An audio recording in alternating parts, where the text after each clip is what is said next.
All right, welcome back to the Beers Breakevens late show, heading into round 10. We're not here to fuck spiders. Shall we rock off, my friend?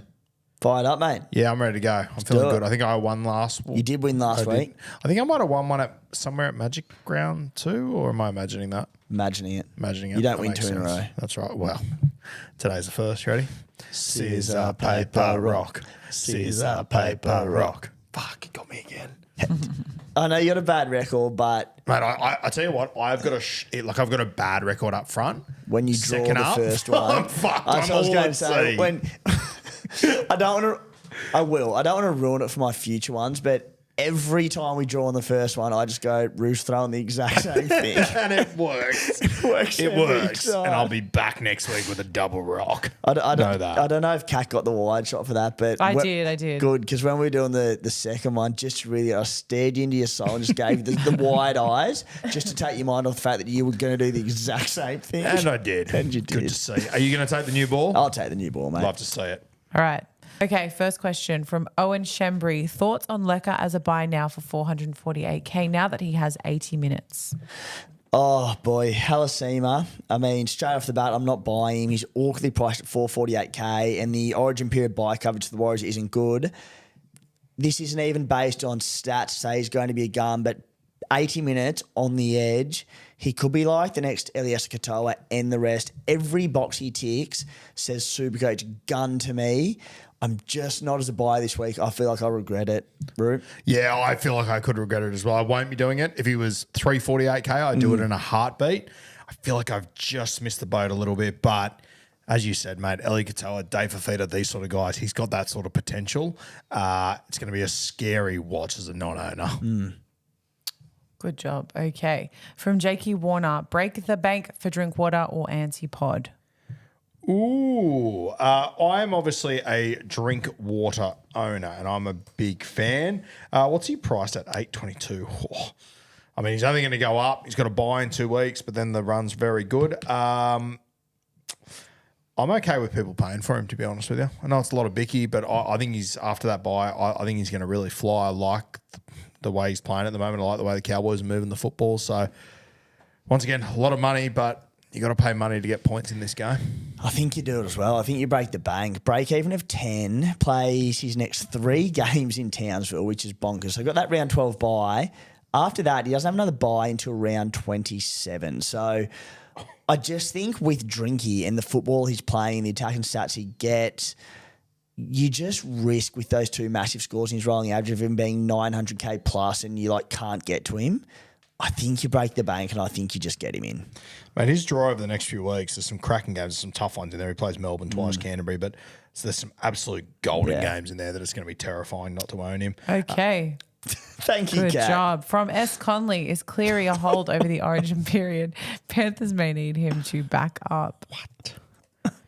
What? Cleary, I'm undecided. NRL Physio on Beers and Breakevens saying Jerome Hughes, who I would move him to, is an injury risk at the moment. But the bye next week and then Origin round 12 he won't play. You could sell him next week potentially. Comes back after that, plays Para and the Tigers. He'll then miss round 15, probably 16, I reckon. Doggies in round 17 tough, miss round 18. I reckon I'm every chance to sell him ahead of that round 15 bye for Jerome Hughes. Yep, I completely agree. I reckon I'm a chance to sell him, and I haven't looked at the other halfbacks in their buy schedule.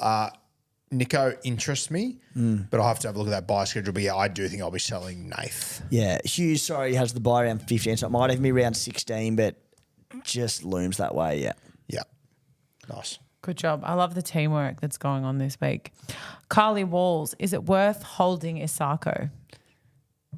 Uru, I think. No, he just No, it's started. me. It's you. I just started. You just started. Yeah. All right. You're up. Jermaine Isako, You got 24 seconds left. yeah, I won't need them all. I think he's a hold. 536k, break even 68. I wouldn't buy. Just the thing is, they play the first 2 major buy rounds. They missed the round 13 mini buy round, but I just love what Isaiah Katola's doing there. The way he squares up, creates the space on the outside. I like it for the wingers at the Dolphins. Wouldn't buy him, but if I was an owner, I think there's more to come. Good coverage. Hold on to him. Yeah, I agree. I mean, he hasn't scored a try in, 4 weeks? He's gone 40, 51, 61, 47. He's a goal-kicking guy who will score tries at some point. I don't think you're going to lose that much money on him now, realistically. So yeah, I'd be holding him personally. Nice. Okay. From Todd Greasley, is Sandon to Riley Smith a dud trade? Oh, geez, hasn't Sandon just really hurt us of late? That Oh, gosh, it's a trigger big word break this even week. now. It's all been kind of fucked. I don't know. I kind of think I'd rather hold on to Sandon personally. I can understand where Todd's coming from, but I think I'd rather hold on to Sandon at the moment. Riley, I've got him. I like him.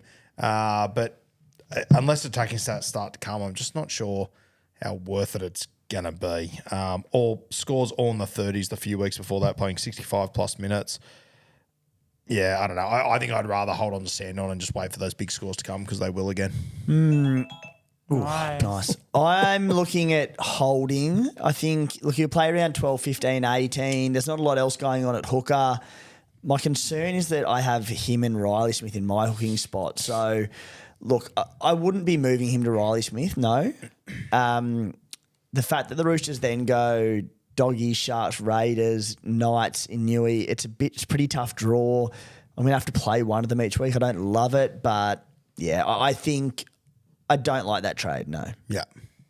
From Dane, buy Sharp or Herbie? Did Dane provide his last name? No, there's no name there. Sharp or Herbie, take us away. I think Herbie. I think Yeah. Sharp, Do you? but I'll wait for my 30 seconds. Yeah, Yeah. you got to wait. I like Herbie's draw. I think people are already heavily invested in the night. Herbie's punched out big numbers all year. Sharps, both great buyers. You can easily have both, but if you pick him one, yeah, I think Herbie longer term. When the Knights come into some tougher games, Sharp, not as confident about him. I think Herbie. Yeah, I'm leaning towards Sharp. I own both of them. I think Sharp's just not going to miss a game in the next 10 weeks. I think Herbie's got 2 buys in the next 10 weeks. So I think Herbie in the next, I think Sharp in the next 2 weeks could go absolutely enormous. So yeah, I'm on Fletcher Sharp, but I think both are good trade-ins. Both are in my team for what it's worth. So read into that what you Will. Okay. From Dylan L. Turk, one of the favourites of the show. Oh, Is yeah. it too late to go Teddy due to potential origin selection? Nope. I think it'll be Dylan Edwards. I think Teddy will be available for us. So I'm okay with you buying Teddy.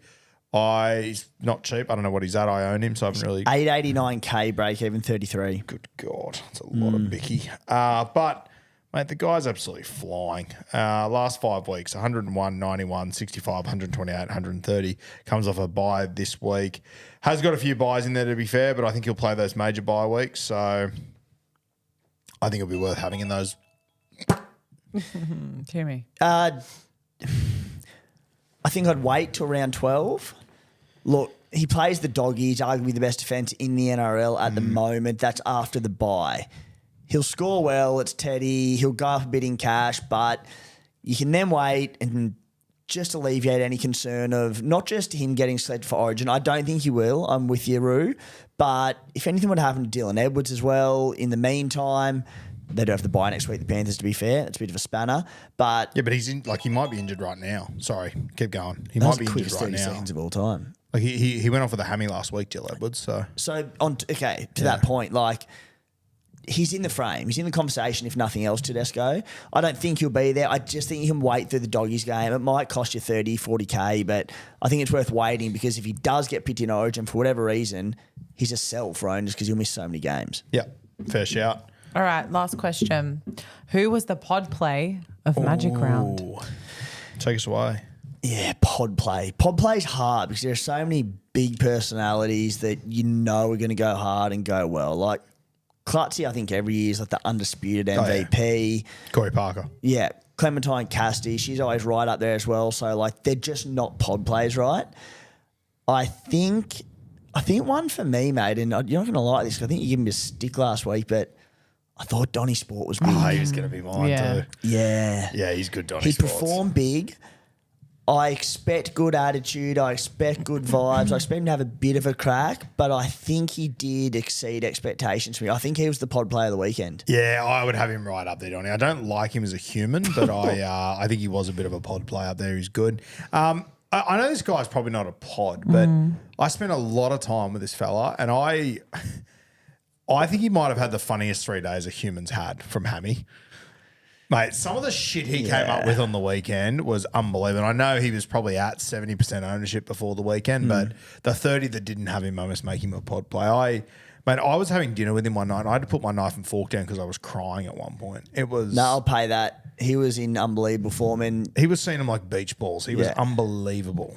Yeah. Some of the comments he made when we were having the bloke photo shoot, when we were having the meet and greet, that only the people that were having the photo would have heard. He was in... There was at one point a kid came up and he was in a Sharks jersey and Dad was in a Parramatta jersey. And he said, call Grant Denyer, there's a family feud going on. Just little shit like that. He was on fire. So Hammy's probably mine. Who you got? Ella. Notable mention. A notable mention for Ella. She just, they worked, Hammy as well. They were working the entire weekend. They worked so hard. But then, they found heaps of time to have a good time as well. Yeah. And I think that... their work wasn't that great, let's be honest here. It wasn't like Ned's, like it was... No. But, no, Ella's just so much fun to be around. I look forward to these things because I know Ella's going to be there. She's just a good time. And also Sam Rigney. Yeah. Because he churned out so much content for us. He was an absolute... he just killed it. But... every time I saw him, he had a beer in his hand as well. The way that he can balance the two is honourable. Just mentioning Klotzy there before, who at the moment is just the GOAT of Magic Round, and I don't think it's fucking close. But there was a period of time there where it was Corey Parker and no one would ever get close to Corey Parker, and then a couple of guys have put their hand up over times, Cam Smith, James Tedesco. I'm very interested to see as time goes. Sorry, are we keeping you up, are we? I apologise. Are we keeping you up? Are we boring you with our time? For those at home, I yawned. I'm so sorry for yawning. I wonder over time who will be the young pups that come through that put their hand, because I don't think any of our current generation will be able to topple Klutz. I just can't see it happening personally.